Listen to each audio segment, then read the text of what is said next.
கர்த்தருடைய பரிசுத்த நாமத்துக்கு ஸ்தோத்திரம் உண்டாகட்டும். கர்த்தர் இந்த மாலை வேளையை நமக்கு கொடுத்தபடினா நன்றியோடு ஸ்தோத்திரிப்போம். தேவ சமூகத்தில் நாம் அர்ப்பணிப்போம். ஜெபம் ஆரம்பிக்க இந்த நேரத்தில் தேவன் அனுகிரகம் செய்வாராக. ஆறுமுகம் ஜெபம் என்ன சாயங்கால ஜெபத்துக்காக. தேவனாகிய கர்த்தாவே உம்மை நன்றியோடு தோற்கடிக்கிறோம். ஸ்தோத்திரம் ஸ்தோத்திரம் ஸ்தோத்திரம் ஸ்தோத்திரம். இயேசு கிறிஸ்துவின் ரத்தம் ஜெயம், இயேசு கிறிஸ்துவின் ரத்தம் ஜெயம். இந்த மாலை பொழுதை நீர் ஆசீர்வதியும். ஆண்டவரே ஸ்தோத்திரிக்கிறோம். நீர் இந்த மாலை பொழுதிலே நீர் எங்களை உம்முடைய தாசர்களும் சகோதர சகோதரர்களோடும் ஒன்று போட்டு சேர்க்கும்படி உம்மை ஸ்தோத்திரிக்கிறோம். எல்லோரையும் இந்த வேலையிலே அழைத்து வருகிறாங்க.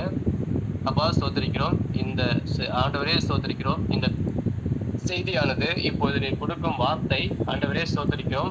பிரிந்து போன எல்லா ஆத்துமாக்களும் ஆண்டவரே ஸ்தோத்திரிக்கிறோம். முன்குறிக்கப்பட்ட எல்லா ஆத்துமாக்களும் இந்த செய்தியை கேட்டு உணர்வடைந்து அப்பா ஸ்தோத்திரிக்கிறோம். சத்திய தேவனை தொழுது கொள்ளவும் ஆவியோடு உண்மையோடு தொழுது கொள்ளவும் வேதிகளை பலப்படுத்தும். இப்போது செய்தி ஆண்டவரே பரத்திலிருந்து ஒரு தாசோடு பேசுகிறாங்க. அப்பா ஸ்தோத்திரிக்கிறோம். எங்களுக்கு ஒரு சமாதானம் சமிக்கையும் ஆரோக்கியத்தை கட்டளையிடும். அப்பா செய்தி ஒவ்வொரு சகோதரரும் பலப்படுத்தும். எல்லா ஆத்துமாக்களும் ஆண்டவரே ஸ்தோத்திரிக்கிறோம். எல்லோரையும் அழைத்து வந்து ஒரே மந்தையும் ஒரே மெய்ப்பெருமாய் காணும்படி உண்மை ஸ்தோத்திரிக்கிறோம். அப்பா ஸ்தோத்திரிக்கிறோம். ஊழியக்கார விரும்புகிற அநேக ஆத்துமாக்கள் இந்த செய்தியை கேட்கிறதாக இருதயத்தை தருகிறாங்க. அப்பா ஸ்தோத்திரிக்கிறோம். எல்லோருக்கும் ஒரே இருதயத்தையும் ஆண்டவரே ஸ்தோத்திரிக்கிறோம் ஒருமுகப்படுத்துகிறாங்க. அப்பா தேவனாக கர்த்தர் உம்முடைய நாட்கள் ஆண்டவரே ஸ்தோத்திரிக்க சமயமாய் இருக்கையில் அப்பா ஸ்தோத்திரிக்கிறோம். இதை நாங்கள் அலட்சியம் பண்ணாமல் நாங்கள் எங்களை குறித்தும் ஆண்டவரே எதை குறித்தும் கவலைப்படாமல் எல்லா விண்ணப்பங்களையும் ஸ்தோத்திர ஜெப வேண்டுதலோடு உமக்கு தெரியப்படுத்தவும் நாங்கள் அமர்ந்திருந்து உம்முடைய வார்த்தையை கேட்டு அதன் பிரகாரம் நடக்கவும் எங்களை நீர் ஆண்டவரே உங்களுடைய சமூகத்தில் வைத்திருக்கிறபடியால் உண்மை ஸ்தோத்திரிக்கிறோம். செய்திக்குழு தாசனை பலப்படுத்த செய்தி கேட்கிற சகோதரியை பலப்படுத்துகிறாங்க. குடும்பத்தார் ஆசீர்வதிக்கப்படட்டும். இயேசுவின் நாமத்தினால் பிதாவே ஆமென். சிஸ்டர் பாடுங்க. கர்த்தர் இன்கால் மெசேஜில் இருக்கு பாருங்க.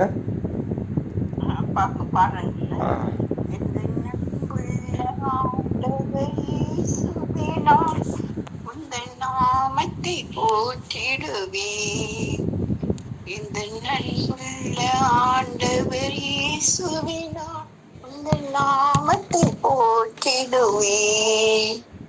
உம்மை போலொரு தேவனை பூமியில் அறிந்திடேன். உயிர் தந்த தெய்வமே ஆனந்தமே அல்லும் பகலிலும் பாடிடுவே. இயேசுவே எங்கள் நாருயிரே, இயேசுவே எங்கள் நாருயிரே. பெற்ற தாயும் என் தந்தையும் மாணவரே மற்றும் எல்லாம் எனக்கு நீரே. பெற்ற தாயும் என் தந்தையும் மாணவரே மற்றும் எல்லாம் எனக்கு நீரே. வானம் பூமி யாவுமே மாறிடும் நீர் வாக்கு மாறாதவரே. வானம் பூமியும் யாவுமே மாறிடும் வாக்கு மாறாதவரே. ஆனந்தமே அல்லும் பகலிலும் பாடிடுமே. இயேசுவே எந்த நாருயிரே, இயேசுவே எந்த நாருயிரே. உயர் அடைக்கலத்தில் என்னை வைத்தவரே உங்கள் நாமத்தை நம்பிடுவே. உம்மை அல்லாது பூமியில் யாரையும் நம்பினேன். உயிருள்ள தெய்வமே நீ. ஆனந்தமே அல்லும் பகலிலும் பாடிடுவே.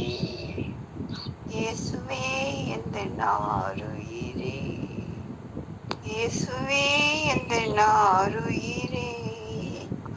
எந்த சிருஷ்டிகரே உம்மை நினைத்திடவே தந்த வாலிப நாட்களிலே இந்த மாய உலகத்தை திருத்திட அளித்தீரே பரிசுத்த ஜீவியமே. ஆனந்தமே அல்லும் பகலிலும் பாடிடுவே. இயேசுவே எந்தன் ஆருயிரே, இயேசுவே எந்தன் ஆருயிரே. பொன்வெள்ளியுமோ வெறும் பேர் புகழும் பண ஆசையும் வீணல்லவோ. பரலோகத்தின் செல்வமே என்னரும் இயேசுவே போதும் எனக்கு நீரே.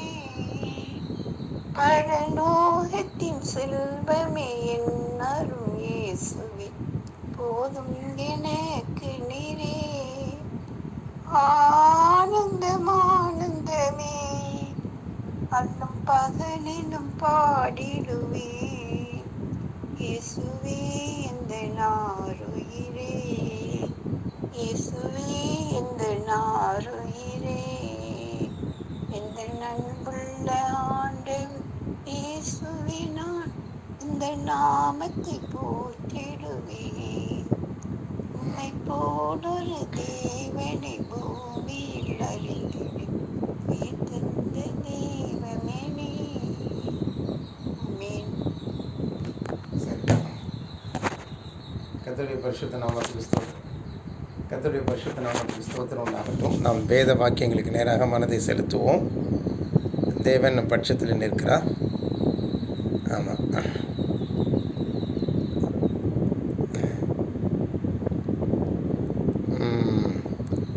ரொம்ப நேரம் வச்சுக்க போகிறதில்ல. நமக்கு இந்த பக்தி விருத்திக்காக தான் இந்த இது தேவன் நம்மளோடு இருக்கிறத நம்ம பார்க்குறோம். தேவன் நம்மளோடு இருக்கிறத தான் நம்ம பார்த்துட்ருக்கோம். கர்த்தருக்கு ஸ்தோத்திரம் உண்டாகட்டும். இந்த நாட்களில் சரி,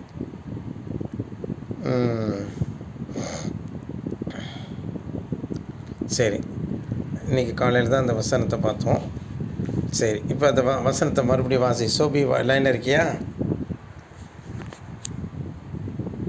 சோபியா, சித்ராவை யார் லைனில் இருக்கீங்க?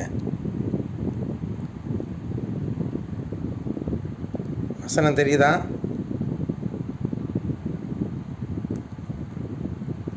யாருப்பா லைனில் இருக்கீங்க? வசனத்தை வாசி.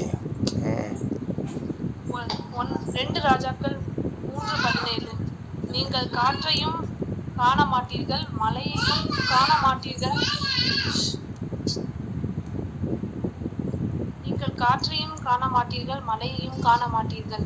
ஆனாலும் நீங்களும் உங்கள் ஆடு மாடுகளும் உங்கள் மிருக ஜீவன்களும் குடிக்கும்படிக்கு இந்த பள்ளத்தாக்கு தண்ணீரால் நிரப்பப்படும் என்று கர்த்தர் சொல்கிறார். நீதிமொழிகள் 20:13. தூக்கத்தை விரும்பாதே, விரும்பினால் தரித்திரனாவாய் ஆவாய். கண் விழித்தது, அப்பொழுது ஆகாரத்தினால் திருப்தி ஆவாய். சரி, இதில் நீதிமொழிகள் எடுத்துப்போம். காலையில் அந்த வசனத்தை பார்த்துட்டோம். தேவன் இயற்கைக்கு மேம்பட்ட விதத்தில் நமக்கு எல்லாவற்றையும் சந்திப்பான்னு. கீழே இப்போ நீதிமொழிகள் 20:13 எடுத்துப்போம். தூக்கத்தை விரும்பாதே, விரும்பினால் தரித்திரனாவாய். கண் விழித்திரு, அப்பொழுது ஆகாரத்தினால் திருப்தி ஆவாய். ஆமாம், நீதிமொழிகள் நேரடி அர்த்தம் கிடையாது. இட்ஸ் அ மறைமொழி. நீதி என்றது ப்ரோவர்ப். அது மறைமுகமான காரியத்தை சொல்லுது. தூக்கம் என்றால் என்ன? தூக்கத்தை விரும்பாதே. தூக்கம் என்று இந்த இடத்துல உண்மையான தூக்கத்தை சொல்லலை. அந்த தூக்கத்தை விரும்பக்கூடாதுன்னு. தூக்கம் விரும்பாமல் இருக்க முடியுமா? தூங்கணும், ராத்திரி நேரத்தில் தூங்கணும். ஆமாம், இப்போ தாமஸ் ஆல்வா எடிசன் எப்போ இதை கண்டுபிடிச்சானோ, விளக்கு கண்டுபிடிச்சானோ, அப்போ தாமஸ் ஆல்வா எடிசனோ அது டெஸ்லாவோ நமக்கு தெரியாது. அது கான்ஃப்ளிக்ட் நிறையா இருக்குது. அதை குறித்து கான்ட்ரவர்ஷியல் வெர்ஷன்ஸ் இருக்குது நிறையா. ஆனால் பொதுவாக தாமஸ் ஆல்வா எடிசன் தான் கண்டுபிடிச்சதான் நம்ம பரவலாக நம்பப்படுகிறது. சரி, இவன் எப்போ கண்டுபிடிச்சானோ அன்னையிலேருந்து அவனுங்க மனுஷனுக்கு தூக்கத்தை விரும்புகிறதே கிடையாது. இரவும் பகலும் அவன் என்ன செய்கிறானுங்க, அவனுங்க விழிச்சிருக்கிறானுங்க. ராப்பிசாசுன்னு சொல்லுவாங்க. ராப்பிசாசு போல் முடிச்சிருக்காங்களா, ராப்பிசாசுன்னு சொல்லுவாங்க. ராப்பிசாசு குறித்து நிறைய கதைகள் உண்டு. ஆமாம், அது என்னென்னா இருட்டை விரும்பும்போது இருட்டில் தான் வசிக்கும்னு சொல்லுவாங்க. ஒரு அக்கா தங்கச்சிங்க 2 பேர் வெவ்வேறு ஊருக்கு, ஒருத்தர் மதுரைக்கும் ஒருத்தர் தஞ்சாவூருக்கும் திருமணமாகி போகிறாங்க. அப்போ மதுரைக்காரியோட புருஷன் செத்து போயிடுறான். அதனால் அவன் வேலைக்கு போகிற சூழ்நிலை வருது. ஏதோ கொஞ்சம் காசு கிடைக்கிது, 2 பைசா கிடைக்கிது. அதை வச்சு அரிசி வாங்கிட்டு சாப்பிட்றா டெய்லி. அப்போ ஆனால் அவன் வந்து வாங்குகிற காசு அரிசிக்கு மாத்திரமே போகுது. அதை வாங்கி சாப்பிட்டுட்டு மறுபடியும் அடுத்த நாள் வீட்டுக்கு வேலைக்கு போகிறான். அந்த அந்த ₹2 வாங்கக்கூடிய அரிசி பத்த மாட்டேங்குது. ஆனால் அப்படி இருக்கும்போது அவள் வீட்டில் வந்து வேறு எதுக்கு செலவு பண்ண அவளுக்கு காசு இல்லை அப்படின்னு நினச்சிக்கிட்டு அவள் வீட்டை இருட்டாகவே வச்சுருக்கா, குப்பையாகவே வச்சுருக்கா. ஆனால் தஞ்சாவூர்காரி அப்படி கிடையாது. அவள் புருஷன் நல்லபடியாக இருக்காப்புல. ஒரு நாள் இங்கே அக்காவை பார்க்குறதுக்காக அங்கே வரும்பொழுது மதுரைக்கு மதுரைக்கு வரும்பொழுது அக்கா வறுமையில் இருக்கிறத பார்த்து இது பண்ணுறான். என்ன அக்கா அப்படி இருக்கான்னு. சரி, அப்போ வந்து அக்காக்காரிகிட்ட போய் காசை கொடுத்து 2 பைசாவுக்கு அரிசி வாங்கிட்டு வந்து அதை சமைச்சு, இந்த பாருடி, இந்த அரிசி எனக்கே பத்தாது, நீ வேறு வந்துட்ட, முதல்ல நீ சாப்பிடு அதுங்க அப்படிங்கிறதுக்காக நான் இது பண்ணது. அந்த அரிசி என்னக்கா இப்படி பண்ணுறா, இவ்வளோ அரிசியாக சாப்பிடுவாங்க அப்படின்னு சொல்லிவிட்டு அவள் தங்கச்சிக்காரி போய் அவள்கிட்ட இருக்கக்கூடிய காசை வச்சு எண்ணெயை வாங்கிட்டு வந்து வீட்டில் விளக்கை ஏற்றி கூட்டி பெருக்கி நல்ல விதமாக வச்சுருக்கா. அப்போ அவங்க சாப்பிட்றாங்க. ராத்திரி சாப்பிடும்போது அவ்வளோ ₹2 வாங்கின அரிசியும் போடு, அவ்வளோ போட, அதை கொஞ்சோண்டு அதில் கொஞ்சம் போடு அப்படின்னு சொல்லி அதை மட்டும் கொஞ்சம் போட்டு சாப்பிட்டு 2 பேருக்கும் திருப்தியாக சாப்பிட்டு முடிச்சிடறாங்க. என்னடி நீ வந்ததுலேருந்து ஆச்சரியமாக இருக்குது அப்படின்னு. ஏன்னு கேட்டிங்கன்னா, அவள் வந்து இருட்டில் தான் சாப்பிடுவா. ₹2 அரிசி வாங்கி தங்கச்சி வர்றது வரைக்கும். அப்போ ஒரு பிசாசு அங்கே உட்காந்துக்கிட்டு அதை சாப்பிட்டுடுமா எல்லாத்தையும். ஆமாம், இருட்டில் உட்காந்துக்கிட்டு பிசாசுன்னு சொல்லுவாங்க. இது ஒரு கதைக்கு தான் சொல்கிறேனே தவிர, இது வந்து கதை வந்து திராவிட நாட்டு கதைகள் அப்படின்னு ஒரு புஸ்தகத்துலேருந்து படித்தேன். திராவிட நாட்டு கதைகள், அதாவது தெற்கத்திய கதைகள்னு வச்சுக்க வேண்டியதான். அதை திராவிடம் என்று ஒன்று இருக்கா அப்படின்னு தெரியல. அதை வந்து சமஸ்கிருதத்தில் அவர்கள் திராவிடர்கள்னு சொல்லி அதில் தான் சொல்லப்பட்டிருக்கு. அதில் கூட இந்த தமிழர்களுக்கு ஒரு சொந்த கருத்து இல்லாமல் இருக்கானுங்க பாருங்கள். சரி, போகட்டும். இப்போ அந்த பிசாசு அப்போ ராத்திரி படுத்து தூங்குறாங்க தங்கச்சி அக்காவும். அப்போ சொக்கா சோறுண்டா அப்படின்னு வந்து ஒரு பிசாசு இந்த பிசாசை பார்த்து கேட்குது. இல்லையே, சோழியன் வந்து கெடுத்தாண்டா அப்படின்னு சொல்கிறாப்புல. சோழ நாட்டிலேருந்து ஒருத்தி வந்து இதை கெடுத்துட்டா அப்படின்னு சொல்லி ஒரு கதையை சும்மா விளையாட்டாக சொல்லுவாங்க.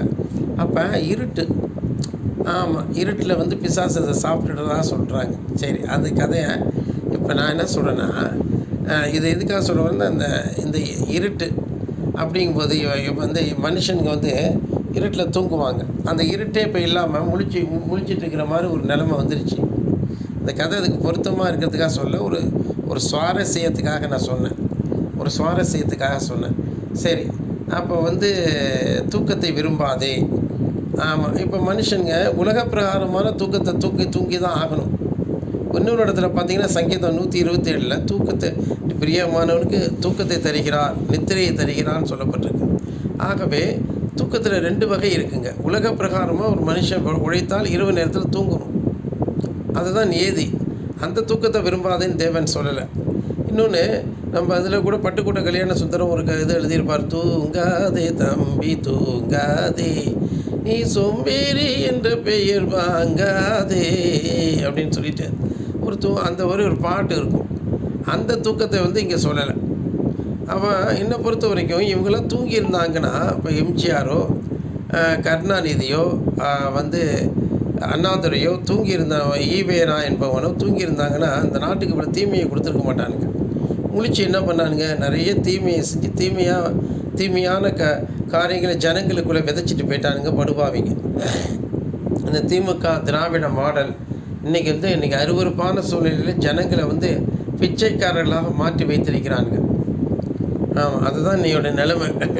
இன்றைக்கி பிச்சைக்காரனாக மாற்றி வச்சுருக்கானுங்க. என்ன பண்ணுறது, இன்றைக்கி இவங்கெல்லாம் தூங்கி இருக்கலாம். ஆகவே உலக பிரகாரமான தூக்கத்தை இங்கே தேவன் சொல்லலை.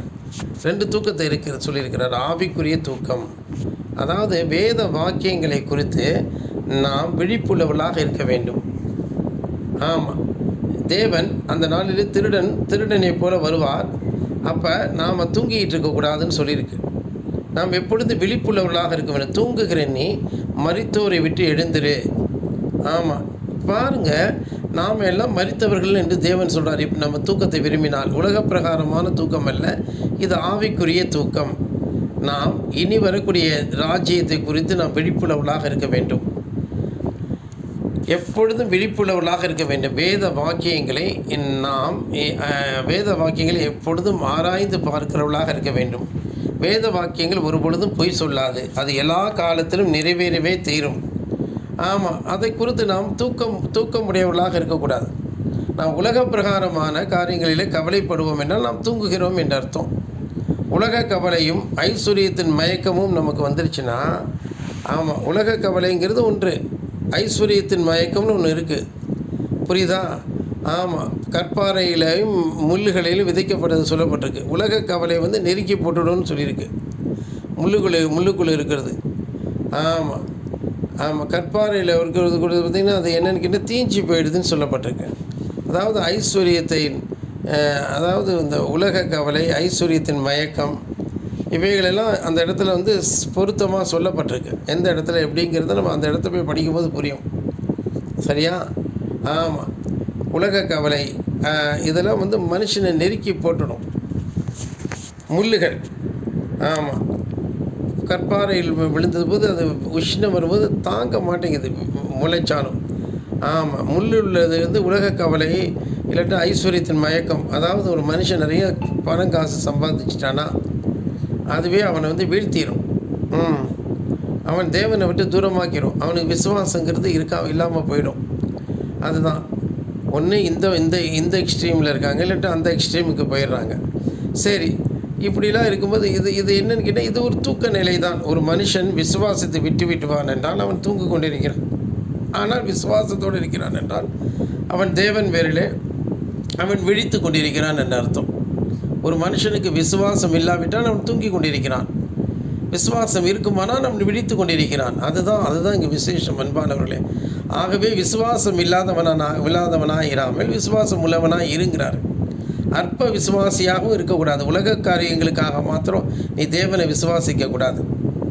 ஆமாம், உலக பிரகாரமான எனக்கு ஐஸ்வர்யங்களை தேவன் கொடுத்துருக்கிறார், காரு வசதிகளை கொடுத்துருக்கிறார். அன்றைக்கி அசோகன் என்பவன் என்னை தேவன் நல்லா வச்சிருக்கிறாரு அப்படின்னு சொன்னான். ஆனால் ஆவிக்குரிய பிரகாரம் அவன் தூங்கிட்டு இருக்கான். அவன் முட்டாளாக இருக்கான்.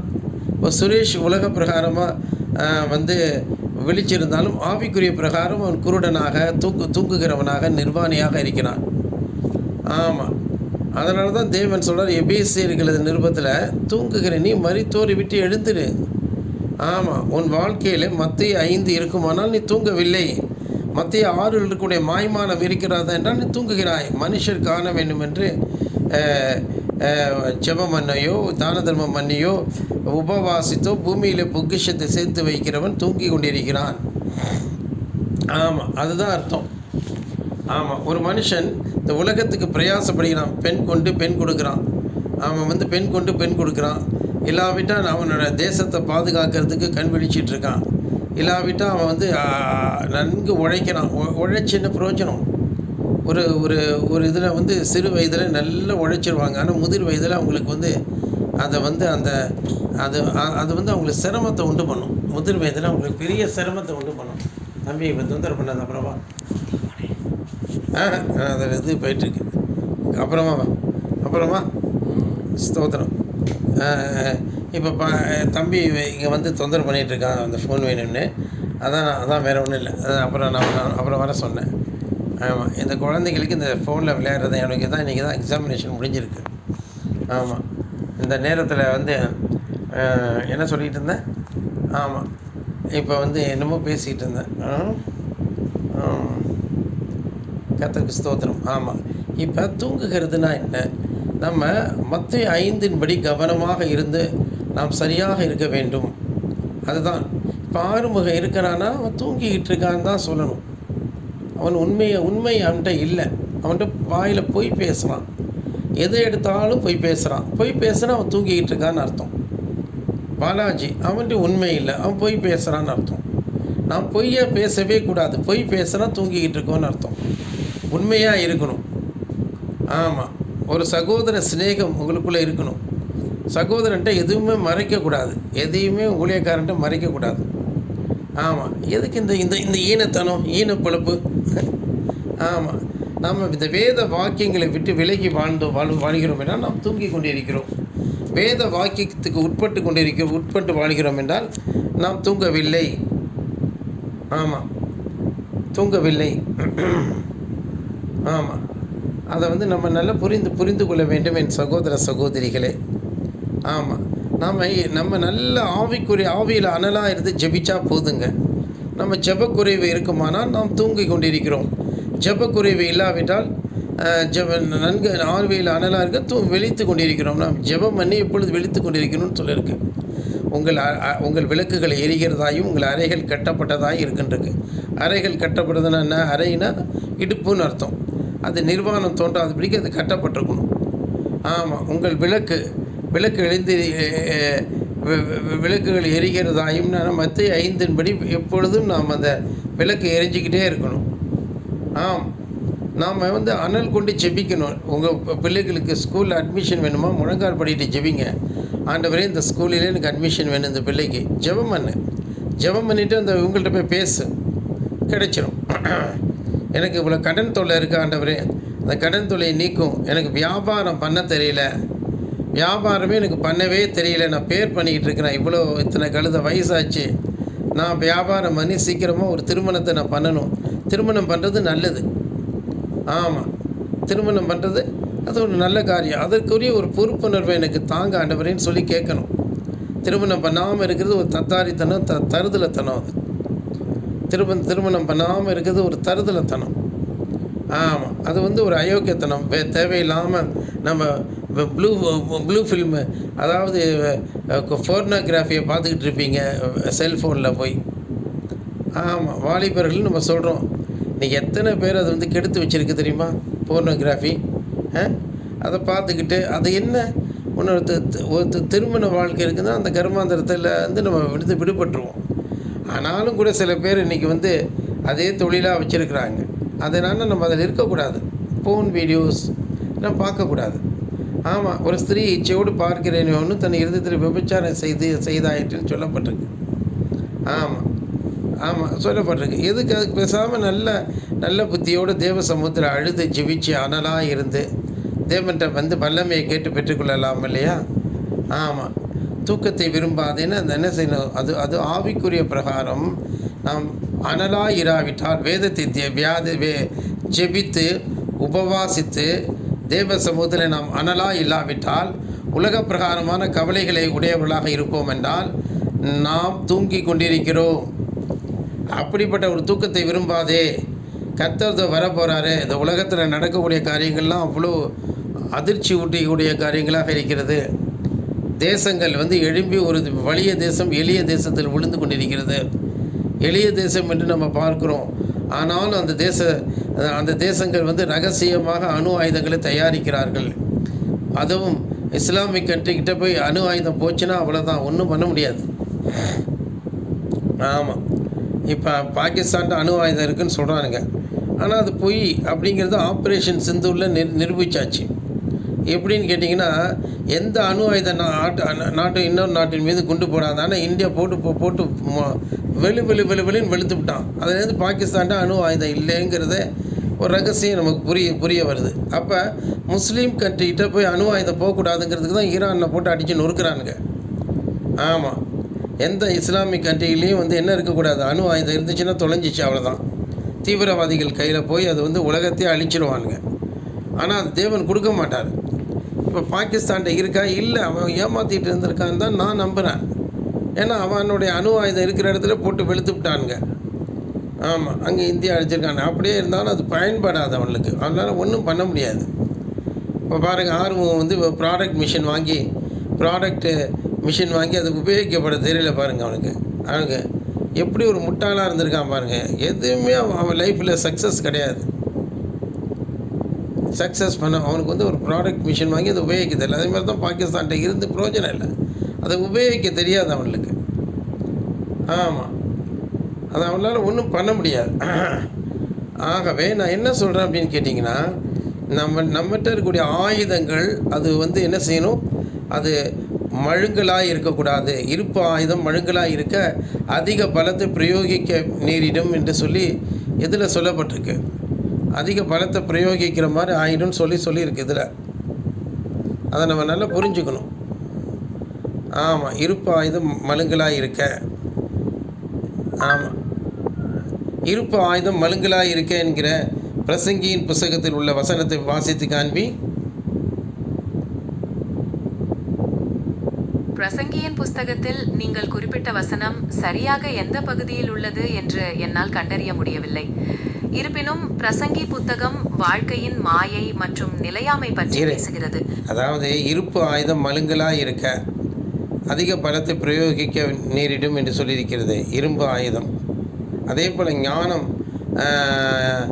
ஞான குறைவும் மனுஷன் அப்படின்னு சொல்லி ஒரு வசனம் இருக்கு இல்லையா, பிரசங்கியின் புத்தகத்தில் அது எடு. நீங்கள் குறிப்பிடுவது சரியாக பிரசங்கி 10:10 என்று நினைக்கிறேன். அந்த வசனம் இரும்பு ஆயுதம் மழுங்கலாய் இருக்க அதிக பலத்தை பிரயோகிக்க நேரிடும், ஆனாலும் ஞானம் காரியங்களை எக்ஸிக்யூட் செய்யும் என்று கூறுகிறது. இதுதான் நீங்கள் தேடிய வசனமா? அந்த 10:10 வசனத்தை word project Tamil Bible, Tamil version Bible, அதிலேருந்து எடுத்துக்கொடு. வேர்ட் ப்ராஜெக்ட், மன்னிக்கவும், வேர்ட் ப்ராஜெக்ட் தமிழ் பைபிள் பதிப்பிலிருந்து குறிப்பிட்ட வசனத்தை என்னால் நேரடியாக எடுக்க முடியவில்லை. இருப்பினும் பிரசங்கி 10:10 பொதுவான தமிழ் மொழிபெயர்ப்பு நான் முன்பு கூறியதுதான். அது இரும்பு ஆயுதம் மழுங்கலாய் இருக்க அதிக பலத்தை பிரயோகிக்க நேரிடும், ஆனாலும் ஞானம் காரியங்களை எக்ஸிக்யூட் செய்யும் என்பதாகும். உங்களுக்கு வேறு ஏதாச்சும் உளரக்கூடாது. எக்ஸிக்யூட் செய்யணும் எந்த மொழிபெயர்ப்புலாச்சும் இருக்குமா? ஏன் இப்படி வாயில் வந்ததெல்லாம் பேசுகிற? குத்து மதிப்பாக பேசாத, சரியாக பேசு. சரியான மொழிபெயர்ப்புலேருந்து எடுத்து கொடுத்து பேசு. சரி, இல்லாட்டி கேஜிவி எடு. ஆங்கிலத்தில் பேசு. ஆங்கிலத்தில் வழங்காததற்கு வருந்துகிறேன். அந்த வசனத்தின் சரியான தமிழ் மொழிபெயர்ப்பு இரும்பு ஆயுதம் மழுங்கலாய் இருக்க அதிக பலம் பிரயோகிக்க நேரிடும், ஆனாலும் ஞானம் காரியத்தை செவ்வனே நிறைவேற்றும் என்பதாகும். இது உங்களுக்கு திருப்திகரமாக உள்ளதா? சரி, ஆங்கிலத்தில் சொல்லு. கேஜேவி வெர்ஷன்லேருந்து எடுத்து சொல்லு.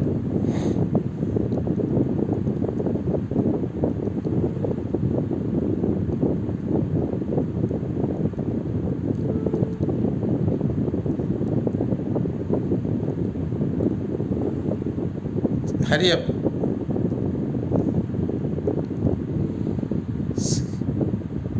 Make a quick response.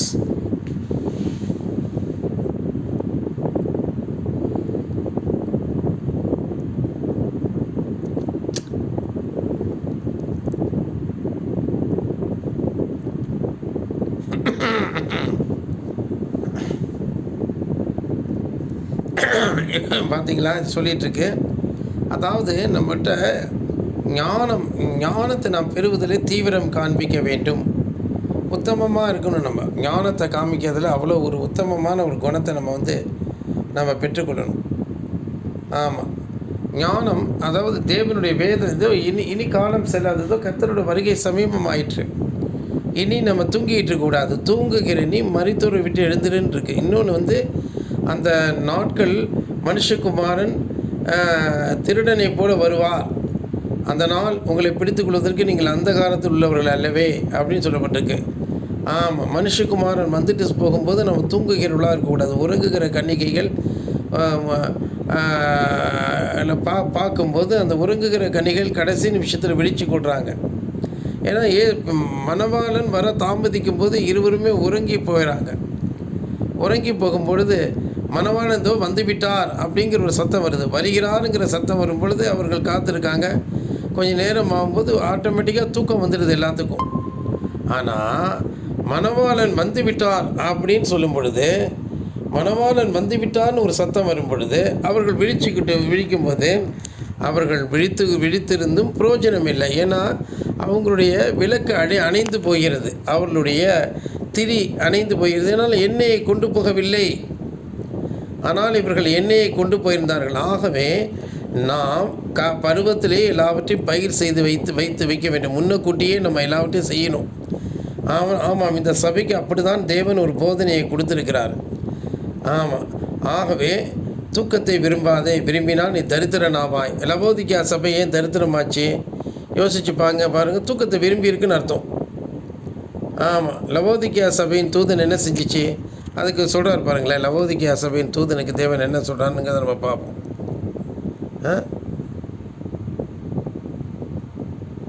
Love என்னடா அது? ஓகே, ஒரு நிமிஷம். லவோதிக்கியா சபையின் தூதனுக்கு தேவன் சொல்லக்கூடிய காரியம் என்ன?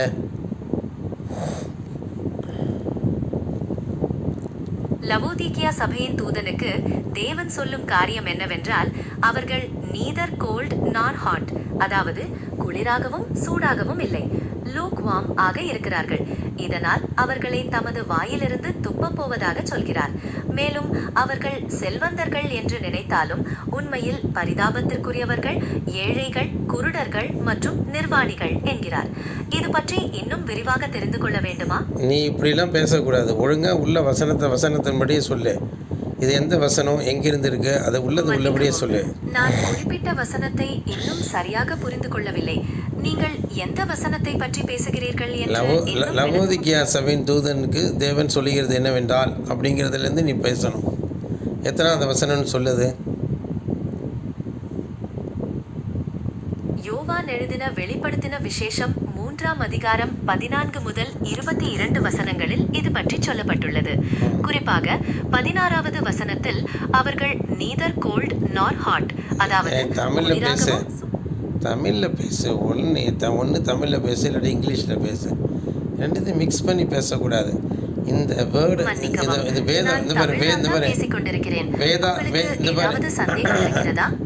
நீதர் கோல்டு அண்ட் நார், நீதர் ஹாட் ஆர் கோல்டு நார் கோல்டு அப்படிங்கிறது என்ன தமிழா? என்ன பேசுகிற? ஒன்றை போராடுறதே பெரிய விஷயமா போயிடுச்சு. அதாவது லவோதிக்கியா சபையின் தூதனுக்கு சொல்லுகிறது என்னவென்றால் என்கிற அந்த வசனத்தை அழகாக உள்ளபடியே படி.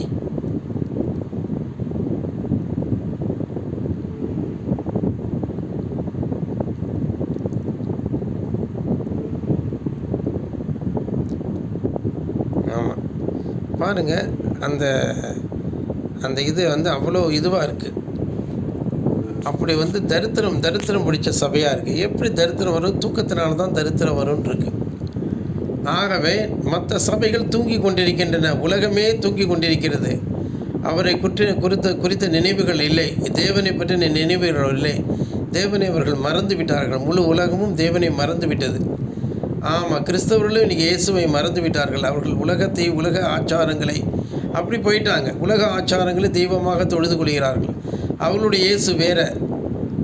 ஆமாம், ரோமன் கத்தோலிக்களுடைய இயேசு வேறு, இவர்களுடைய இயேசு வேறு. ஆனால் உண்மையான சபையினுடைய இயேசு விசேஷமானது. அதுதான் உண்மையானது. அதுதான் விழிப்புள்ள நிலைமை. அந்த விழிப்புள்ள நிலைமைக்கு நேராக நாம் செல்வோம். அன்பானவர்களே, நாம் இயேசுவை அறிந்திருக்கிறேன் என்று சொல்லியும் நான் தூங்கி கொண்டிருந்தால் அதனால் என்ன பிரயோஜனம்? ஏதோ நாம் ஆயத்தப்படுத்துவோம், பரிசுத்த ஆவியை பெற்றுக்கொள்வோம்.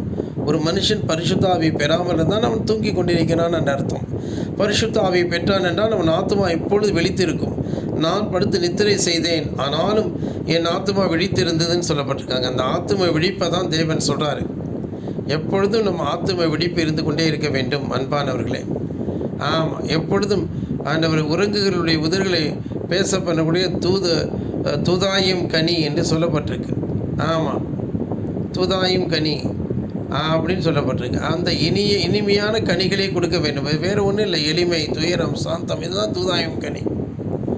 அப்படி இந்த சபையில் போதிச்சிருக்கேன். இந்த ஒரு ஊழியக்காரனை தவிர வேறு யாராலையும் போதிக்கவே முடியாது. ஆனால் அப்படிப்பட்ட ஊழியக்காரனை நீங்கள் எவ்வளவு எளிதாக ஈஸியாக நினச்சிட்டீங்க. என்னை எவ்வளோ வேணாலும் எளிதாகவும் ஈஸியாகவும் நீங்கள் நினச்சாலும் பரவாயில்லை. ஆனால் நான் சொல்லக்கூடிய வார்த்தை இரவும் பகலும் உங்கள் காதுகளில் தொனிக்கட்டும். அது தூங்க விட வேணாம். ஆமாம், இந்த ஊழியக்காரன் சொல்லக்கூடிய வார்த்தைகள் இந்த ஊழியக்காரனுக்கு எவ்வளோ கஷ்டமும் வரட்டும், எவ்வளோ நஷ்டம் வரட்டும், தேவன் அவனை அதை பார்த்துப்பார். ஆமாம், அவனுக்கு எவ்வளவோ துன்பம் வருது, அவனுக்கு எவ்வளவோ தேவைகள் இருக்கிறது. அவன் பல விதங்களில் எல்லாராலும் புறக்கணிக்கப்பட்டு வீடு கட்டுகிறவர்களால் ஆகாது என்று தள்ளப்பட்ட கல்லை போல இருக்கிறான் ஊழியக்காரன். ஆமாம், அதுதான் தேவன் தலைக்கலாக அவனை வச்சிருவார். அதை குறித்து நான் கவலைப்படவில்லை. இப்போ என்னுடைய கவலை என்னவென்றால், நீங்கள் என்னை புறக்கணித்தாலும் புறக்கணிச்சிட்டு போங்க, ஆனால் என் வார்த்தைகளை குறித்து கவனமாக இருந்து இரவும் பகலும் உங்கள் இருதயத்தில் அது விழிப்பை கொண்டிருக்கட்டும். உங்களுடைய இருதயத்தில் அது பேசப்பட்டு கொண்டிருக்கட்டும். ஆமாம், அது படுக்கும் பொழுது அது உங்களை காக்கும். அது நீங்கள் விழிக்கும் போது உங்களை சம்பாஷிக்கும். உங்களோட காலையில் எழுந்த உடனே வசனம் தான் உங்கள் காதுகளில் கேட்கும். ஆமாம், ஆமாம், கர்த்தருடைய வேதத்தின் நீ வாசி, கர்த்தருடைய வேதத்தின் நீ நேசி, கர்த்தருடைய வேதத்தின் நீ தியானி, கர்த்தருடைய வேதத்தின்படி செய். அது நடக்கும்போது உனக்கு வழிகாட்டும், படுக்கும்போது உன்னை காக்கும், நீ விழிக்கும்போது உன்னோடு சம்பாஷிக்கும். ஆமாம் ஆமாம் அன்பானவர்களே, கர்த்தருடைய வேதத்தை இரவும் பகலும் தியானிப்பதே விழித்திருப்பது. அதை குறித்து எப்பொழுது கவலைப்படுங்கள். உலக கவலை உங்களை விட்டு நீங்க கிடவுது. அதை கர்த்தர் பார்த்துப்பா. நீ நல்லா ஜெபம் பண்ணிவிட்டு உலக காரியங்களை எதுவும் செய்ய. இன்றைக்கி தொழிலுக்கு போறியா, ஆண்டவரே நல்ல இன்றைக்கி தொழிலில் நான் வெற்றி பெறணும், என்கிட்ட ப்ராடக்டை வச்சு என்கிட்ட எல்லா இதை வைத்து நான் நிறைய வியாபாரம் செய்து நிறைய சம்பாதிக்கணும் ஆண்டவரே. 5 அப்பம் 2 மீன் 5000 பேர் பெற்று போஷித்தீர். அந்த நிறைய பொருளிட்ட வேண்டும் ஆண்டவரே, பணம் சம்பாதிக்க வேண்டும் சொல்லி ஜெபம் பண்ணிட்டு போ, கிடைக்கும். அதே போல் ஜெபம் பண்ணிவிட்டு ஸ்கூலுக்கு போ, கிடைக்கும் உனக்கு. ஆமாம், உனக்கு கிடைக்காம போகாது, கர்த்தர் உதவி செய்வார். ஆமாம், ஜெபம் பண்ணிட்டு போ, நமக்கு கிடைக்காம இருக்குமா? ஆமாம், நிச்சயம் நமக்கு தேவன் செய்யாமல் இருப்பாரா? தேவன் செய்யாமல் இருப்பாரா? நிச்சயமாக தேவன் செய்வார். ஆமாம், அதனால் நாம் எப்பொழுது விழித்திருந்து ஜெபிப்போம். என்ன காரியம் உலகத்தில் நம்ம தோல்வியை தழுவக்கூடாது, அதே சமயத்தில் ஆவிக்குரிய காரியத்தில் நம்ம தோல்வியை தழுவக்கூடாது. உடலில் ஒரு வியாதி இருக்கா, அந்த வியாதியை போகும் வரைக்கும் அதை நாம் கடிந்து கொள்ள வேண்டும். விழித்திருந்து ஜெபிப்போம், வியாதியை என்னை விட்டு போ. வேத வாக்கியம் என்ன சொல்லுது? உன் வயது திரும்ப வாழ வயது போல ஆகும், உன் அக்கிரமங்களை மன்னித்து உன்னோட அநியாயங்களை நீக்கி உன் நோய்களெல்லாம் குணமாக்கி உன் வயது திரும்ப வாழ வயதாக மாற்றுவார். கழுகுக்கு சமானமாய் கழுகுகளைப் போல எழும்பி பரப்பாய் சொல்லி ஜெபமன்னு விரட்டு, அதிகாரத்தோடு விரட்டு. அப்போ நீ விழிச்சிருக்கன்னு அர்த்தம். ஆகவே கர்த்தர் உங்களை ஆசீர்வதிப்பாராக. நாம் ஜெபம் பண்ணுவோம். வேறு யார் லைனில் இருக்க? சோபி, சித்ரா இருக்கா? சிவகுமார் இருக்கிறாரா? கேட்டுட்ருக்காரா செய்தியை? சித்ரா கேட்டுட்ருக்கா, சோபி கேட்டுட்ருக்கா? யார் கேட்டுட்ருக்கீங்கப்பா? ஜெபம் பண்ண சொல்லணும் உங்களை.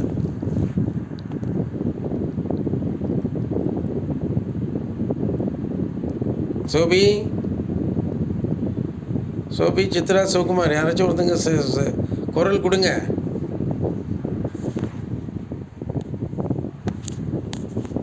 என்னடா அது, கூகுள் மீட்டில் தான் இருக்கீங்களா? இல்லாட்டி நான் பேசுகிறது கேட்குதா?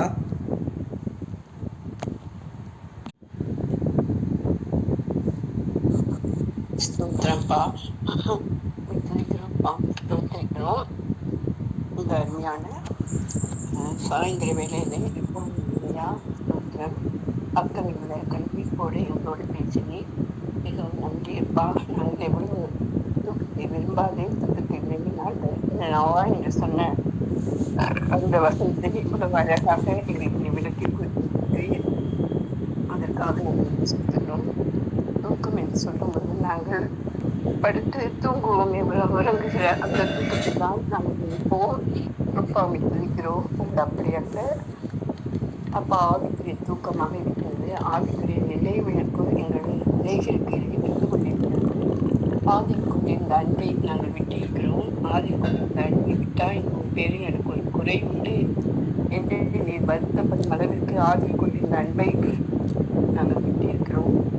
அது அப்பா ஸ்தோத்திரம். அது எவ்வளவு நல்லதில்லை என்பதை எங்களுக்கு உணர்த்துகிறேன். எப்படியும் ஆவிக்கிறேன் நாங்கள் கல்விப்போடு அப்பா ஸ்தோத்திரம். மத்திய 5 நாங்கள் நடந்து அப்பாவை துதிக்கிறோம், ஸ்தோத்திரிக்கிறோம், ஸ்தோத்திரிக்கிறோம். நாங்கள் ஐஸ்வர்யவான்களாக மாற, ஐஸ்வர்யவான்கள் என்று சொல்லும்போது உலக பிரகாரமான ஐஸ்வர்யமாக அல்லாமல் தேவன் பாதிவையிலே நாங்கள் பிரியமும் ரூபவதிகமாக இருப்பதே ஐஸ்வர்யமாக இருக்கும். அப்படியாக உங்களுடைய பார்வைக்கு நாங்கள் பிரியம் உள்ளவர்களாக காணப்படும்படி மிகவும் விழித்திருப்போமாக, விழித்திருந்த ஜெபமனமாக, விழித்திருந்த வேத வாக்கியங்களை தியானிப்போமாக, விழித்திருந்து நாங்கள் அப்பா சகோதர சிநேகத்திலே நாங்கள் ஊக்கத்தை காண்பிப்போமாக. நாங்கள் அப்பா ஸ்தோத்திரம் மற்றவர்களை கனம் பண்ணுவதற்கு நாங்கள் முந்திக் கொள்வோமாக.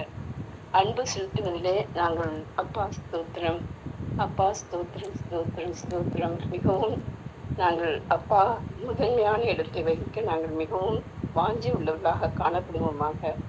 அப்பாவை துதிக்கிறோம், அப்பாவை துதிக்கிறோம். அன்பு என்று நீ சொல்லும் பொழுது அது உலக பிரகாரமான பிள்ளைகள் பெற்றோரிடம் காண்பிக்கிற அன்போ, பெற்றோர்கள் பிள்ளைகளிடம் காண்பிக்கிற அன்போ ஆக இல்லாமல் பரிசுத்த ஆவியானவரால் தேவ அன்பு எங்கள் இதழிலே ஊற்றப்பட்டு அந்த பரிசுத்த ஆவியானுடைய தேவ அன்பினாலே நாங்கள் திக்கெட்ட பிள்ளைகள், ஏழைகள், அனாதைகள், விதவைகள் இவர்களை விசாரிக்கிறவர்களாக இவர்களுக்கு கவலைப்படுகிறவர்களாக நாங்கள் காணப்பட இருக்கிறது தெரியுமையா. இப்பொழுது கூட அப்பா இந்த வார்த்தை கொடுத்த உங்களுடைய தாசனை மிகவும் நீர் ஊக்கப்படுத்தும், உற்சாகப்படுத்தும். இப்படிப்பட்ட அப்பா ஸ்தோத்திரம் வார்த்தைகளை கொடுக்க என் மகன் எவ்வளவு தன்னை பலியாக தெய்வ பலியாக ஒப்பு கொடுத்திருக்க வேண்டும். எவ்வளவாய் அப்பா ஸ்தோத்திரம் ஸ்தோத்திரம் எவ்வளவு விலை கொடுத்தால் இப்படிப்பட்ட அப்பா ஸ்தோத்திரம் முப்பால் சாரமேறின வார்த்தைகளை எங்களுக்கு கொடுக்க முடியும். அப்பாவை துதிக்கிறோம். இந்த வேலையிலும் கூட இந்த ஜெபத்திலே நாங்கள் எங்கள் ஐக்கியத்துள்ள பிள்ளைகளுக்காக குறிப்பாக வேண்டிக் கொள்கிறோம்.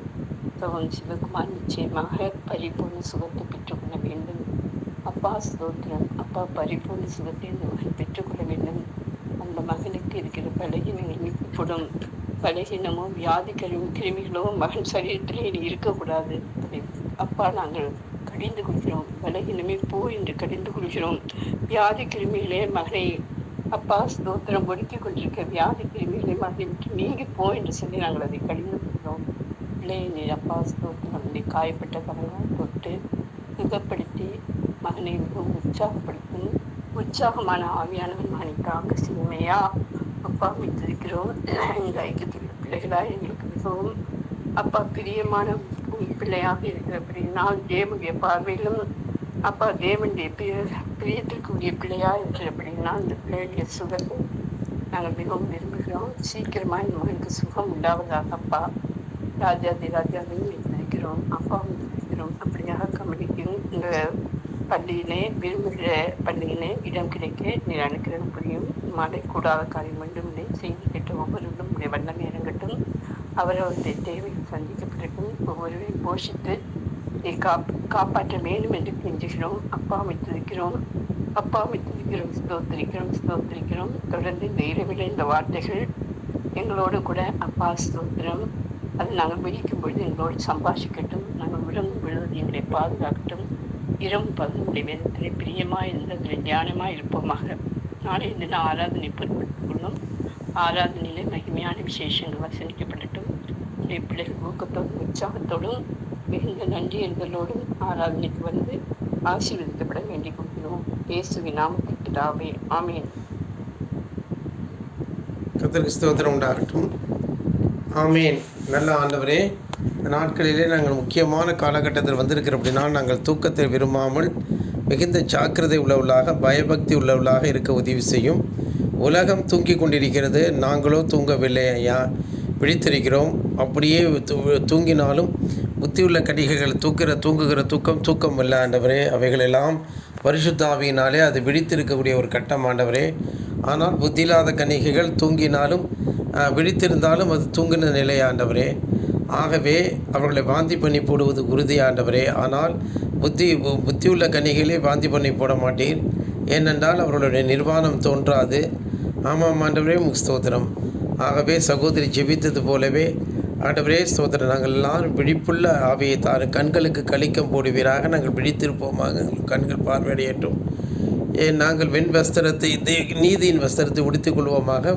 நெருப்பிலே புடமிடப்பட்ட பொன்னாகிய விசுவாசத்தை பெற்றுக்கொள்வோமாக. கர்த்தர் அனுக்கிரகம் செய்யும். இப்படியாக செய்தியை கேட்டு எல்லாரையும் வாழ்த்துகிறேன், ஆசீர்வதிக்கிறேன். மகா சமாதானம் எல்லாருக்கும் உண்டாயிருக்க உதவி செய்யும். மேன்மையை தருவீராக. பிசாசின் தலை நசுக்கப்பட்டுவிட்டால் இதனால் ஆராதனைக்காக எல்லாரையும் அழைத்து வந்து சேர்ப்பீராக. கனமும் மகிமையும் துதியும் எடுத்துக்கொள்ளும். ஜெபத்தை நீர் ஏற்றுக்கொண்டு அப்படின்னா நமக்கு ஸ்தோத்திரம். பெரிய காரியங்களை செய்யும். பாபுவை பத்திரமாக அழைத்து வாரும். நாளை தினத்தில் சிவகுமாருக்கு நல்ல ஆரோக்கிய நிலையை தந்து சபையில் வந்து அமர்ந்திருக்க கர்த்தர் அனுக்கிரகம் செய்வீராக. கர்த்தர் செய்வீர் என்று நாங்கள் நம்புகிறோம். எல்லாம் உடைய பாதத்தில் வைக்கப்படட்டும். கனமும் மகிமையும் துதியும் எடுத்துக்கொள்ளும். ஜெபத்தை ஏற்றுக்கொண்டு அப்படின்னா நமக்கு ஸ்தோத்திரம் ஸ்தோத்திரம் ஸ்தோத்திரம் ஸ்தோத்திரம் ஆண்டவரே. கர்த்தர் கிரியை செய்வீராக, அற்புதம் செய்யும், தேவ நாமம் மகிமைப்படட்டும் ஆண்டவரே. இந்த செய்தியை கேட்கிறவர்களுக்குள்ளாக ஒரு விழிப்புணர்வு, ஒரு எச்சரிக்கை, எப்பொழுதும் ஒரு உத்வேகம், இன்ஸ்பைரேஷன் ஆண்டவரே கர்த்தரால் உண்டாகட்டும். வாழ்த்துகிறேன். எல்லாரோட வறுமையும் தரித்திரமும் கடிந்து கொள்ளப்படட்டும். தூக்கத்தை விரும்புகிறவர்களுக்கு தரித்திரம் உண்டாகும். ஆனால் லவோதிக்கியா சபையிலே விழித்திருக்கிறவர்களுக்கு தரித்திரம் உண்டாகவே உண்டாகாது. விழித்திருக்கிறோம். வாசற்படி நின்று கதவை தட்டும் பொழுது அவர்கள் திறந்து விடுவார்கள் ஆண்டவரே. ஆகவே கர்த்தராகிய இயேசுவே எங்கள் இருதயத்தில் வாரும், நாங்கள் விழித்திருக்கிறோம், போஜனம் பண்ணும், நாங்களும் உம்மோடு போஜனம் பண்ண அனுமதியும், பெரிய காரியங்களை செய்துள்ளோம். இயேசுவின் நாமத்தில் பிதாவே, ஆமேன். கர்த்தர் தாமே நம்மளை ஆசீர்வதிப்பாராக. ஆமேன், ஆமேன், ஆமேன். ஸ்தோத்திரம். Praise the Lord.